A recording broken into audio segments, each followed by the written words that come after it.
अच्छा, आपने जो है एग्रीगेट प्लान्ड एक्सपेंडिचर के बारे में पूछा था। तो aggregate planned expenditure is equal to consumption plus investment plus government plus net export. Aggregate planned expenditure का मतलब होता है कि एक इकोनॉमी में टोटल प्लान्ड स्पेंडिंग कितनी है, और जब हम उसे कैलकुलेट करते हैं तो हम एक पर्टिकुलर प्राइस लेवल पर कैलकुलेट करते हैं। फॉर एग्ज़ाम्पल, अगर मुझे एग्रीगेट प्लान्ड एक्सपेंडिचर कैलकुलेट करना है तो आई विल फाइंड आउट कि स्पेंडिंग कंजम्पशन में कितनी है, टोटल स्पेंडिंग इन्वेस्टमेंट में कितनी है, गवर्नमेंट में टोटल स्पेंडिंग कितनी है, नेट एक्सपोर्ट्स में टोटल स्पेंडिंग कितनी है, और मैं इन सब को ऐड करूँगी। And when I will be calculating aggregate planned expenditure I will be using a particular price level. तो फॉर एग्जांपल ये एग्रीगेट प्लान्ड एक्सपेंडिचर 1 है।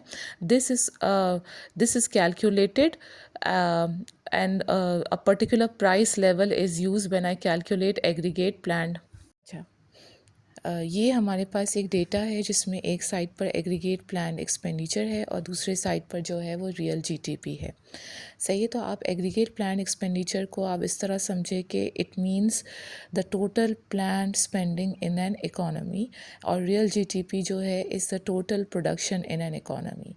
तो एग्रीगेट प्लान एक्सपेंडिचर को आपको ऐसे देखना है कि वो एक टोटल प्लान स्पेंडिंग है इकोनॉमी में, और रियल जीटीपी जो है वो हमारी टोटल प्रोडक्शन है एक इकोनॉमी में। तो आप नोटिस करेंगे कि एक ऐसा डेटा पॉइंट है जहाँ पर एग्रीगेट प्लान एक्सपेंडिचर जो है वो रियल जीटीपी के बराबर है। इसको हम कहते हैं equilibrium point. So when aggregate plan expenditure is equal to real GDP, this is known as equilibrium point.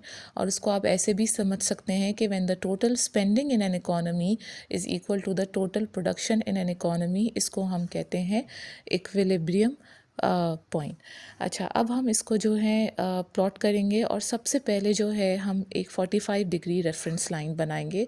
45 degree reference line वो लाइन होती है जहाँ पर x की जो वैल्यूज़ होती हैं वो y की वैल्यूज़ के बराबर होती है।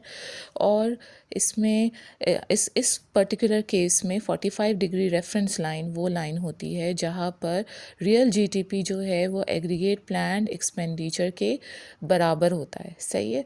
तो इसको हम एक सॉर्ट ऑफ कह सकते हैं वो सारे पॉइंट्स हैं जहाँ पर एपीई जो है वो एक रियल जीटीपी जो है उसके बराबर है। और ये हम इसलिए यूज़ करते हैं फॉर पर्पसेस ऑफ कंपैरिजन, ताकि हम इजीली जो है ग्राफिकली ग्राफ में कंपेयर कर सके। तो हमने एक 45 डिग्री रेफरेंस लाइन बनाया यहाँ पर, और आप देख सकते हैं इस लाइन में वो सारे पॉइंट्स हैं जहाँ पर जो रियल जीटीपी का पॉइंट है वो एग्रीगेट प्लान्ड एक्सपेंडिचर के बराबर है। फॉर एग्जांपल, यहाँ पर रियल जीटीपी 100 है तो एग्रीगेट प्लान्ड एक्सपेंडिचर भी 100 है। ठीक है। हमारा जो एग्रीगेट प्लान्ड एक्सपेंडिचर है वो वाई एक्सिस पर होगा, और रियल जीटीपी जो होगी वो एक्स एक्सिस पर होगी। तो अब आप देख सकते हैं 45 डिग्री रेफरेंस लाइन वो लाइन है where real GDP is equal to aggregate planned expenditure. और आप ये देख सकते हैं where real GDP is 100, AP is also 100। When real GDP is 200, AP is also 200। तो इसको हम सिर्फ कंपैरिजन के लिए यूज़ करते हैं, और हमारा एक्चुअल डेटा जो है हमारा ये होता है। और आप नोटिस कर सकते हैं कि इस डेटा में भी एक ऐसा पॉइंट है जहाँ रियल जीटीपी और एपीई जो है वो बराबर है। इस पॉइंट को हम इक्विलिब्रियम पॉइंट कहते हैं, और हमें वो इस इधर से भी वो पॉइंट मिल सकता है। आप देख सकते हैं यहाँ पर रियल जीटीपी इस टेबल में 300 है, रियल जीटीपी 300 है तो एपीई भी 300 है। तो इधर भी ग्राफ में भी एक हम इस पॉइंट को हम शो करेंगे कि यहाँ पर एपी 300 है तो रियल जीटीपी जो है वो भी 300 है। तो इस रेफरेंस लाइन में एक पॉइंट तो हमारा जो है वो बन चुका है। अच्छा, अब हम बाकी के जो हैं वो पॉइंट्स बनाएंगे। तो अगेन आई रिपीट कि ये जो डेटा है ये हमारा एक एक्चुअल डेटा है। सही है, जो हमें एपीई और रियल जीटीपी की वैल्यूज़ बता रहा है। और जो 45 डिग्री जो लाइन है वो सिर्फ हम लाइन यूज़ कर रहे हैं for the purposes of comparison. इसमें हम रियल जीटीपी को एपीई के बराबर रखते हैं। सही है।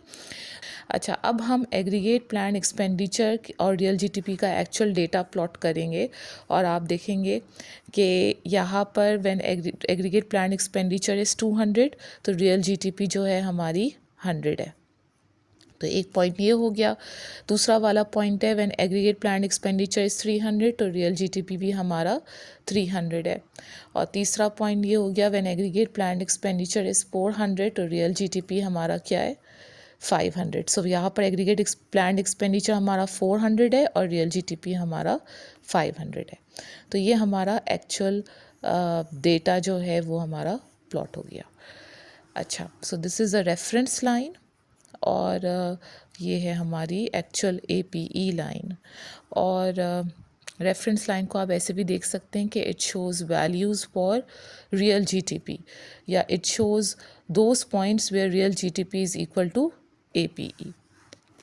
अच्छा, अब आप देखें फर्स्ट पॉइंट को हम देखेंगे हमारे, आप देखेंगे डेटा से भी देख सकते हैं कि यहाँ पर हमारा एग्रीगेट प्लान्ड एक्सपेंडिचर 200 है, तो रियल जीटीपी जो है हमारी 100 है। तो you can see that aggregate planned expenditure is greater then real GTP, यानी हमारी जो, और इधर आप ग्राफिकली भी इसको देख सकते हैं कि ये हमारी एक्चुअल एग्रीगेट प्लान्ड एक्सपेंडिचर है 200 है और रियल जीटीपी हमारा 100 है।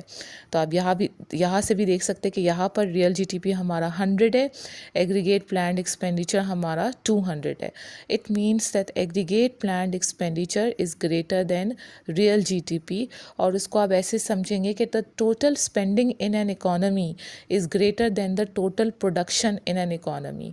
तो उस सिचुएशन में क्या होगा कि इकोनॉमी जो है वो स्पेंड ज़्यादा कर रही है, उस ईयर में जो इकोनॉमी की जो स्पेंडिंग है वो ज़्यादा है, बट उसी ईयर में जो प्रोडक्शन है वो हमारी कम है। तो एक प्रोड्यूसर क्या करेगा, कैसे जो है वो कस्टमर्स को सर्व करेगा, अगर डिमांड ज़्यादा है, स्पेंडिंग ज़्यादा है, लेकिन current production in the year is less, तो प्रोड्यूसर ये करेगा कि he will sell goods from the previous year. So he will try to sell goods from the previous year, and goods from the previous year is known as inventory. सही है। तो I will repeat कि in this point you can see that the aggregate planned spending और expenditure is greater than real GDP। इसका मतलब ये होता है कि हमारी total spending in an economy जो है वो current production जो है उससे कहीं ज़्यादा है। So in a given year the total spending in an economy is greater than current production। तो अगर इस ईयर की प्रोडक्शन कम है और इसी ईयर की स्पेंडिंग ज़्यादा है तो प्रोड्यूसर क्या करेगा, so the producer will try to sell goods from the previous year. Goods from the previous year को हम कहते हैं इन्वेंट्री। सो कुछ ऐसे गुड्स होते हैं जो लास्ट ईयर सोल्ड नहीं होते हैं, तो प्रोड्यूसर उसको सेव कर देता है या स्टोर कर देता है, वो उसको अपनी इन्वेंट्री में रख देता है और वो उसको बाद में यूज़ कर सकता है। तो for example in this case इस ईयर में उसकी स्पेंडिंग ज़्यादा थी, यानी customers were wanting to buy goods, but जो प्रोडक्शन है वो हमारी कम थी, current production in this year was less. So what the producer will do is he will try to sell goods from the previous year which is known as inventory। तो होगा ये कि हमारी जो इन्वेंट्री है वो कम हो जाएगी। तो प्रोड्यूसर की जो इन्वेंट्री है, because he is going to sell goods from the inventory, so the inventory will decrease. और आपको ये समझना है कि जो इन्वेंट्री है it is a part of investment. So ये जो इन्वेंट्री है it is a part of investment. तो इसलिए जब हम ये कहते हैं कि when the inventory decrease investment will also decrease. और इस प्रोसेस को हम कहते हैं अनप्लान्ड डिक्रीज इन इन्वेंट्री।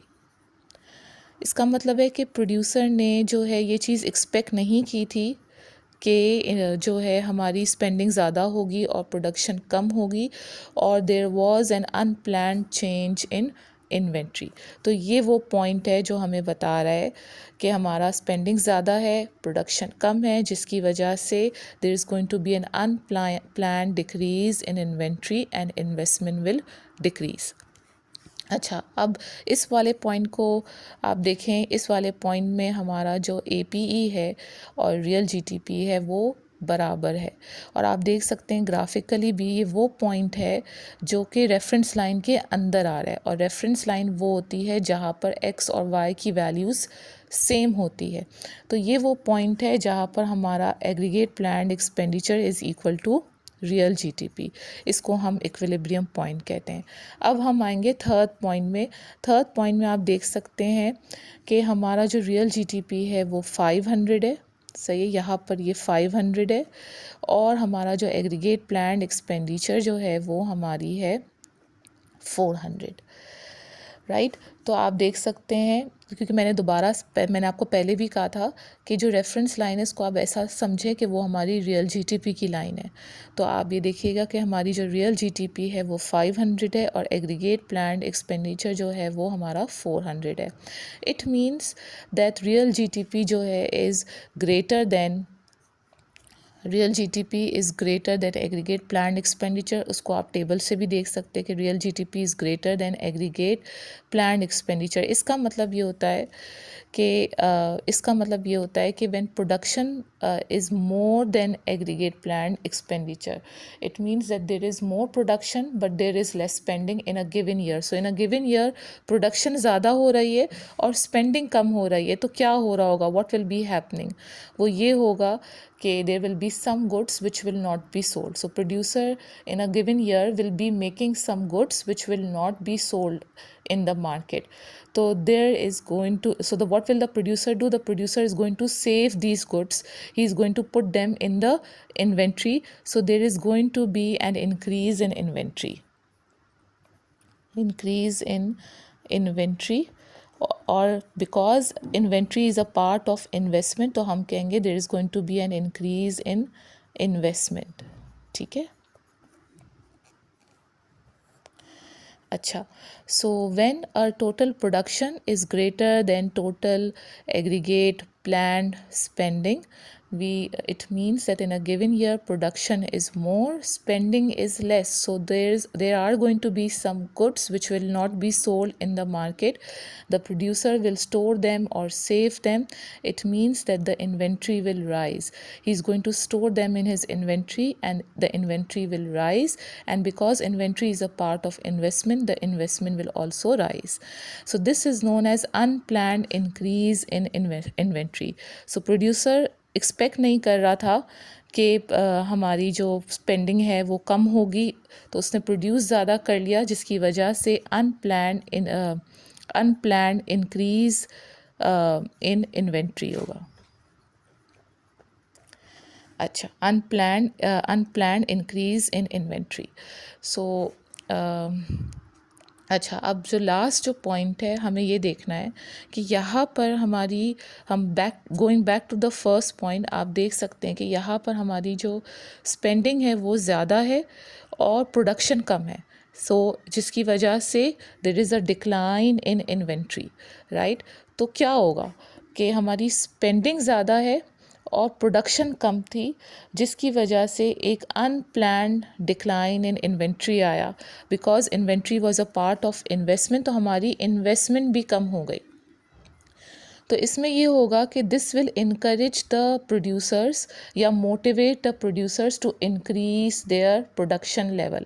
ठीक है, वो अपनी प्रोडक्शन लेवल को क्या करेंगे, इंक्रीज कर देंगे। तो कहने का मकसद ये है कि ये जो पॉइंट है, this is not a stable point, it is not a sustainable point, because यहाँ पर हमारा इन्वेंट्री जो है वो डिक्लाइन हो रही है, हमारी जो इन्वेस्टमेंट है वो डिक्लाइन हो रही है और हमारी स्पेंडिंग ज़्यादा है। So this is not a sustainable point. This will motivate the producers to produce more. तो वो अपनी जो प्रोडक्शन है वो बढ़ा देंगे। आप देखिए, रियल जीटीपी एक्स एक्सिस पर है, जो प्रोडक्शन है वो आपको एक्स एक्सिस से पता चल रहा है। तो प्रोड्यूसर जब अपनी प्रोडक्शन बढ़ा देंगे, सो दे विल मूव राइटवर्ड्स। इसका मतलब है कि वो इवेंचुअली जो है वो इक्विलिब्रियम पॉइंट पे आ जाएंगे। इक्विलिब्रियम पॉइंट वो है जहाँ एग्रीगेट प्लान्ड एक्सपेंडिचर जो है वो रियल जीटीपी के बराबर है, जहाँ पर स्पेंडिंग जो है वो प्रोडक्शन के बराबर है। अच्छा, अब आप थर्ड पॉइंट को देखें। यहाँ पर आप देख सकते हैं कि हमारी प्रोडक्शन ज़्यादा है और स्पेंडिंग कम है। ठीक है, तो एक गिवन ईयर में अगर प्रोडक्शन बहुत ज़्यादा हो रही हो लेकिन उसकी स्पेंडिंग कम है, डिमांड नहीं है, तो और इसकी वजह से प्रोड्यूसर को गुड स्टोर करने पड़ रहे हैं, इन्वेंट्री उसकी राइज हो रही है। So this will discourage the producer to produce, this will वो motivate the producer to produce less, वो कम प्रोडक्शन करेगा, तो वो अपनी जो प्रोडक्शन है वो कम कर देगा। एंड देखिए रियल जीडीपी जो है वो एक्स एक्सिस में शो हो रही है, जो हमारी प्रोडक्शन है वो हमारी एक्स एक्सिस में शो हो रही है।